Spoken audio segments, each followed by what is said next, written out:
नमस्कार, मैं दिव्या स्वागत करती हूँ मेरी YouTube channel you yoga classes में। आज मैं आपको बताने वाली हूँ अस्थमा के बारे में, दमा और अस्थमा के बारे में। ये रोग जो है बहुत ही ज्यादा भयंकर रोग है। यदि आपको बहुत ही ज्यादा अस्थमा है, समय रहते आपने इसका सॉल्यूशन नहीं किया तो आपकी जान भी जा सकती है। अस्थमा और दमा ये बहुत ही ज्यादा भयंकर रोग है। ओके, इसमें होता क्या है कि जब तक हमारे फेफड़े जो होते हैं, अंदर हमारे फेफड़े में जो अंदर से विकार होता है वो अच्छे से साफ नहीं होता है, अच्छे से दूर नहीं होता है, तो जिसके कारण क्या होता है हमें जो है अस्थमा और दमा जैसे रोग होते हैं। जब हम अच्छे से श्वास को भरते हैं तो श्वास को भरते समय जो है फेफड़ों तक श्वास ना पहुंचने के कारण जो है दमा और अस्थमा जैसे रोग जो है हमारे शरीर में देखने के लिए मिलते हैं। अब इसका सॉल्यूशन क्या है, अब इसके लिए क्या कर सकते हैं, वो भी घर पे बैठे बैठे। आपने दमा और अस्थमा की बहुत सारी दवाइयां भी ली होंगी, बट उससे आपको कोई भी आपको चेंजेस नहीं दिखा होगा। बट आज मैं आपको कुछ ऐसा परमानेंट सॉल्यूशन मैं आज आपको देने वाली हूँ, जो आप करेंगे तो आपका प्रॉब्लम जो है हमेशा हमेशा के लिए सॉल्व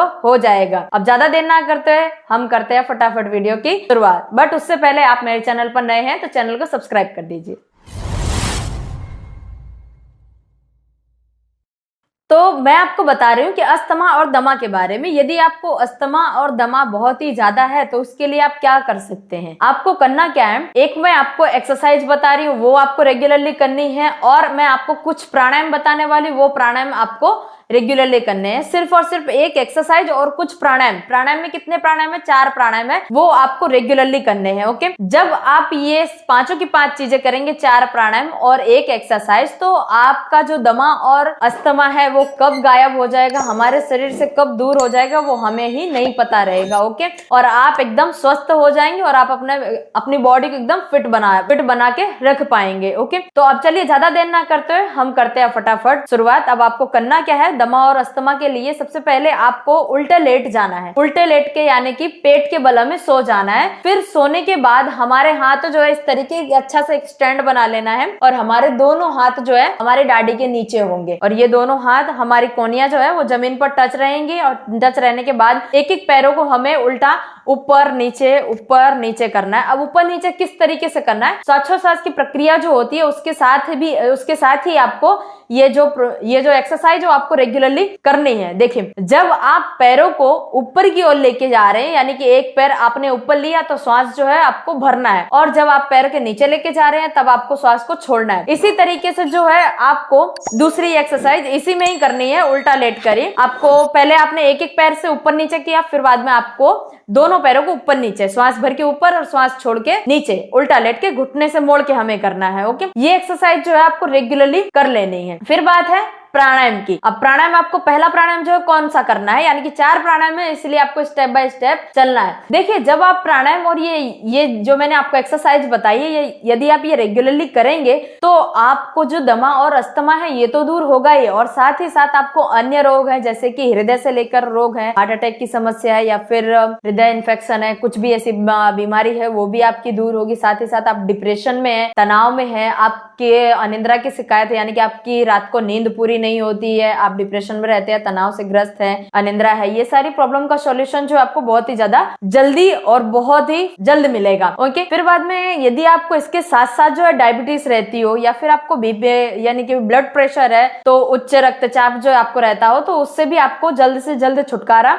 मिलेगा। अब ये सारी चीजों से छुटकारा तो आपको मिलेगा, बट आपको उससे पहले प्राणायाम सीखने पड़ेंगे। तो प्राणायाम जो आपको किस तरीके से करना है, और प्राणायाम करते वक्त जो है आपको किन किन बातों का ध्यान रखना है। ओके, प्राणायाम करते वक्त जो होते बहुत सारे लोग होते हैं प्राणायाम अच्छे से नहीं करते हैं, और कोई भी प्राणायाम जो होता है किसी भी तरीके से कर लेते हैं, जिससे कि क्या होता है ना, उनको नुकसान पहुंचता है। तो नुकसान पहुंचता है तो फिर बाद में हमें मैसेज करते हैं कि हमने प्राणायाम किया तो हमें ये हो रहा है, हमें प्राणायाम करने से कोई लाभ नहीं मिला। तो देखिए, आप प्राणायाम कीजिए, बट आप श्वासोच्छ्वास की प्रक्रिया के साथ और आराम से कीजिए। जो रोग है आपको उसे हमें भगाना है, समझ रहे हैं आप, जो हमें रोग है उसे हमें हमारे शरीर से दूर करना है, ना कि दूसरे रोग जो हमारे शरीर के अंदर लाना है। तो इस तरीके से आप कीजिए। जैसे कि आपको अस्थमा है या फिर दमा है, दोनों में से कोई भी चीज है, तो आप बहुत ही ज्यादा भस्त्रिका प्राणायाम जो बहुत ज्यादा फास्ट करते हैं, तो आपको अस्थमा जो बहुत ज्यादा बढ़ सकता है, दमा भी बढ़ सकता है। ओके, तो इसीलिए आपको जब भी आपको कोई बीमारी है, आप योग या प्राणायाम कर रहे हैं, तो सारी चीजों को ध्यान में रखकर आप कीजिए। जब आप प्राणायाम कर रहे हैं तो आपको श्वासोच्छ्वास की प्रक्रिया के ऊपर बहुत ही ज्यादा ध्यान देना पड़ेगा, तो ही आपकी प्रॉब्लम जो है सॉल्व होगी। अब किस तरीके से ध्यान देना है,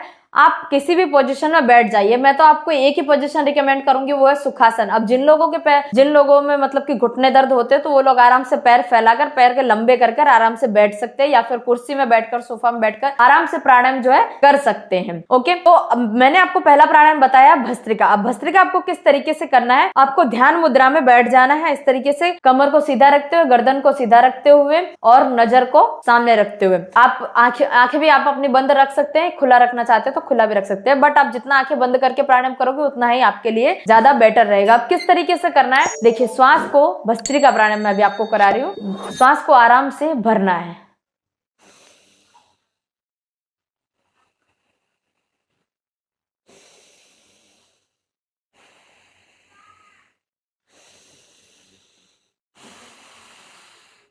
इस तरीके से आपको जो है भस्त्रिका प्राणायाम करना है।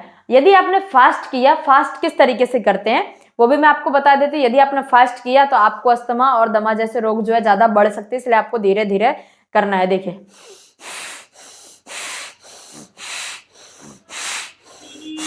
इसे कहते हैं फास्ट।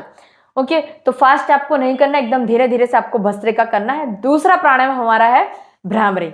भ्रामरी प्राणायाम आपको किस तरीके से करना है, दोनों हाथों को इस तरीके से उठाते हुए हमारी तीनों उंगलियां, मध्यमा और अनामिका, कनिष्ठा, तीनों उंगलियां जो हमारी होंगी आंखों पर, आंखें बंद करते हुए, और पहली उंगली हमारी ऊपर माथे पर। ओके, फिर आपको अंगूठे से जो है इस तरीके से कान को बंद कर देना है। कान को बंद करते समय आपको ध्यान ये रखना है कि हमारी आंखों पे हमें बहुत ही ज्यादा दबाव नहीं देना, हल्के हाथों से हमें आंखों को दबाते हुए आराम से बंद करना है। बंद करने के बाद श्वासोच्छ्वास की प्रक्रिया को जो है अच्छे से लेना है और अच्छे से छोड़ना है। श्वास भरेंगे पहले आराम से, फिर श्वास को भरने के बाद मुंह बंद करके ओम का उच्चारण करना है। ओके,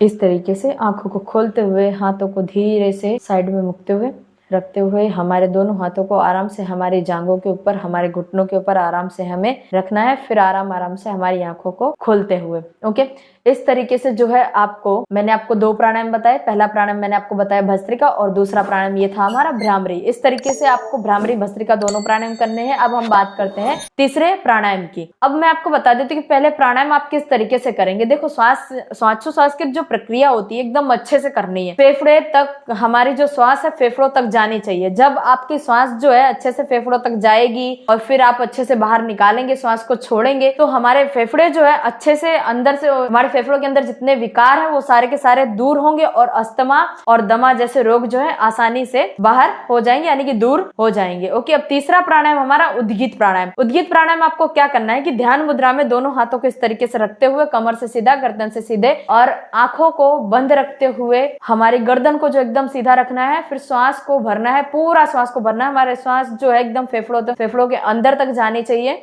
जिससे कि क्या होगा कि हमारी बॉडी जो है अंदर से डिटॉक्स होगी और हमारी बॉडी जो अंदर से फिट रह पाएगी। ओके, चलिए।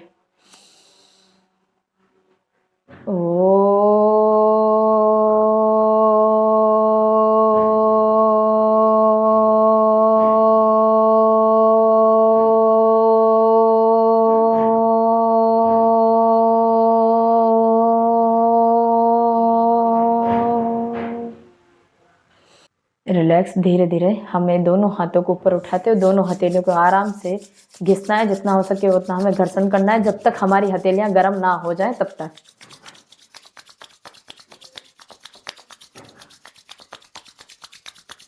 पहले हमें हथेलियों को सबसे पहले हम आँख के ऊपर लगाएंगे, फिर बाद में कान के ऊपर, फिर बाद में गर्दन के ऊपर, फिर आराम से पूरे शरीर में हमारे हाथों को टच करते हुए, क्योंकि जब हम हथेलियों का घर्षण करते हैं तब हमारी हथेलियों में जो बहुत ही ज्यादा ऊर्जा होती है, तो उस ऊर्जा को हमें हमारे शरीर के अंदर देना है। ओके, हमारे शरीर के अंदर एक एक रोम रोम में हमें हमारी ऊर्जा को अंदर प्राप्त करते हुए, हमारी ऊर्जा को हमें किसी भी तरीके से वेस्ट नहीं करना है।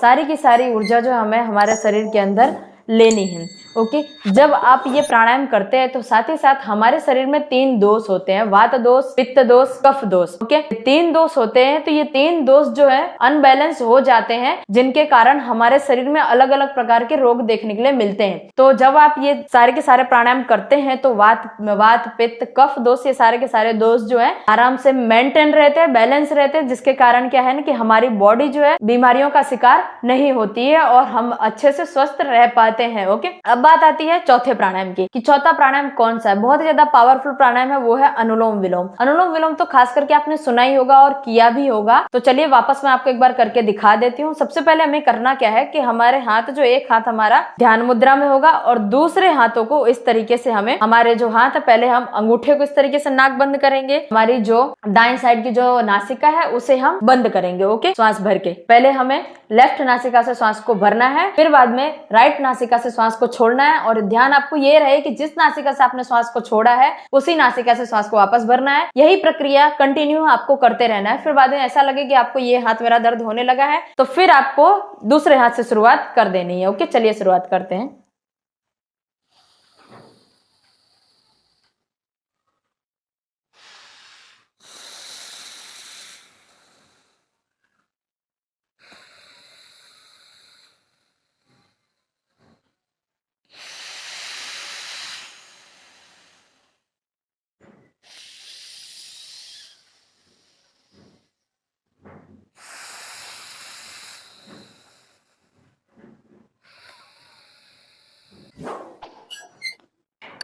रिलैक्स। ये हुआ हमारा चौथा प्राणायाम। चौथा प्राणायाम इस तरीके से आपको रेगुलरली करना है और ये सारे के सारे प्राणायाम जो आपको 5-5 मिनट तक रेगुलरली करने हैं। जो व्यक्ति स्वस्थ है, जिन लोगों को कोई प्रॉब्लम नहीं है, तो वो लोग जो है सारे के सारे प्राणायाम 2-2 मिनट तक करें। और जिन लोगों को दमा, अस्थमा, डिप्रेशन, तनाव, डायबिटीज, हाई ब्लड प्रेशर यानी कि उच्च रक्तचाप, ये सारी प्रॉब्लम हो, अनिद्रा की शिकायत होती है, ये सारी प्रॉब्लम के लिए जो आप 5-5 मिनट ये सारे के सारे प्राणायाम करेंगे।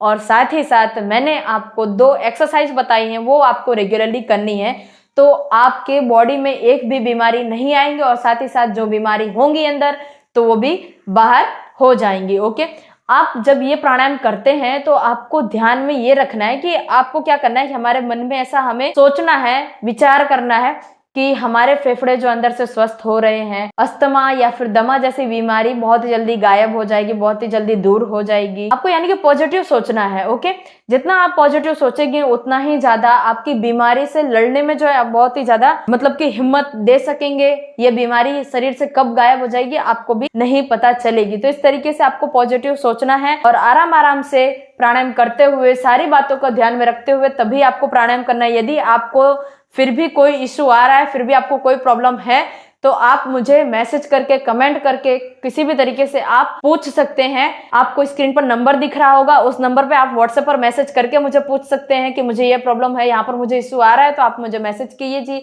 कॉल कीजिए, कमेंट कीजिए, किसी भी तरीके से आप अपनी प्रॉब्लम का सॉल्यूशन पा सकते हैं और आप मुझे मैसेज कुछ भी आप करके अपनी प्रॉब्लम का सॉल्यूशन निकाल सकते हैं। ओके, तो ये थी हमारी आज की वीडियो। तो आज की वीडियो आपको पसंद आई है तो वीडियो को लाइक कर दीजिए और शेयर करना बिल्कुल भी ना भूलना, क्योंकि ये वीडियो आप जितना ज्यादा शेयर करेंगे तो उतना ही ज्यादा लोग जो है अस्थमा, दमा जैसे रोगों से रोग मुक्त हो पाएंगे और आप भी हो पाएंगे। और साथ ही साथ हमारा जो भारत है एक रोग मुक्त भारत बनेगा। ओके, तो यही था आज की वीडियो। तो आज की वीडियो आपको पसंद आई तो वीडियो को लाइक कर दीजिए, शेयर कर दीजिए और कमेंट करना बिल्कुल ना भूले। और चैनल पर नए हैं, चैनल को सब्सक्राइब कर दीजिए। अब मिलते हैं नेक्स्ट वीडियो में।